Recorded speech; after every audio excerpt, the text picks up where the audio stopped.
नमस्कार आपण समस्त को टेक विज्ञान चैनल रे स्वागत। बंधुगण आज मु आपन को एही वीडियो माध्यम रे गोटे चमत्कारी गछर फूल एवं ताहार चेर विषय कहया पई जाउछि जेउ गछटी आपण माने अति सहज रे पाई परिबे एवं एहार प्रयोग मध्य आपण माने अति सहज रे करि परिबे। देखंतु आपण माने एही गछर चेर एवं फूल माध्यम रे दुईटी असंभव काम करि परिबे। गोटे हला वशीकरण आ गोटे हला आर्थिक समस्या दूर करिया पई। देखंतु आपण माने काहाकू वशीकरण करिया पई चाहंती किंतु आपण माने कौन भी वशीकरण करि पारु नाहंती। होय तो आपण मानकर काम से व्यक्ति पाखरे अछि किंतु से व्यक्ति जनक आपनकर काम करि दउ नाही ताहले आपण माने एही वशीकरण करि परिबे। जदि आपनक घरे आर्थिक समस्या जेमिति कि आपण माने ऋण बाड़ी रे बुड़ी जाई छंती, धार उधार रे बुड़ी जाई छंती, आपण माने टंकाटे इनकम करू छंती, खर्च 5 टंका हे जाउछि, सब बेले आपनक घरे दुख दरिद्रता एही सब बास करूछि ताहले मध्य आपण माने एही वीडियो देखंतु आ मो जेउ प्रयोग करिवि बा कहिवि से सब आपण माने जदि करिवे निश्चित भाव में आपण माने आर्थिक समस्या मुक्ति पाई परिबे। तो चलंतु मो आपण मानकु संपूर्ण प्रयोग विधि सह कहि दउछि।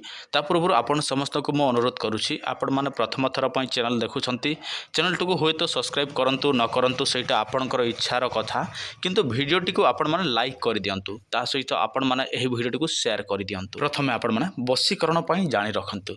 देखंतु आपण माने कोन करिवे पुनर्वसु नक्षत्र जदि शनिवार किंबा रविवार दिन होईछि से दिन आपण माने डालिंब गछर खंडीय चेर को यथा विधि विधान पूर्वक नहीं कि आसीबे एवं सेटा को कोन करिवे आपण माने गोटे शिला रे घोरिबे एवं पेस्ट परिका जो हम चंदन घरुना सेमिति घोरिबे जेते बेले सेटा चिकणी है कि बाहरिबो सेटा को आपण माने कोन करिवे पूजा विधि करिवे। पूजा विधि माने देखतो झुणा देबे किसी फूल देबे तापर आपण माने गोटे कर्पूर देबे बस सेतिके का करिवे तापर सेटा को आपण तर्जनी आंगुठी रे टिके लगै कि रखिबे तापर आपण जहा को वशीकरण करिया पई चाहंती ताकू जाई कि टिके लगै देबे किंतु फास्ट कोन करिवे निज मथारे टिके लगेबे एवं सेटा को नै कि एका आपण माने सही व्यक्ति को लगेबे जहा को वशीकरण करिया पई चाहंती।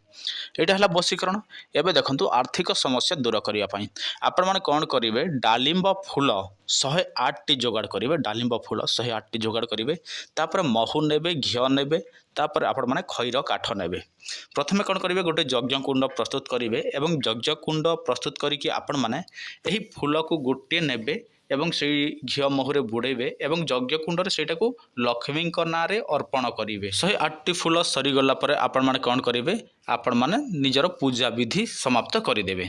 तापर देखिबे एहार प्रभाव रे आपणक घरे जत्ते मध्य आर्थिक समस्या थिबो से सब निहाती भाव रे दूर हबो। देखंतु एही वीडियो रे मो आपण मानकु शॉर्टकट रे कहि दैछि किंतु एथि पई मो गोटे स्पेशली वीडियो अपलोड करि सारिछि। आपण माने दया करी सही वीडियो देखंतु एहार समस्त प्रयोग विधि आपण मानकु लाइव वीडियो माध्यम रे जणे दिया जाइछि। आपण माने अति सहज रे से सब जानि परिबे शिखि पारि।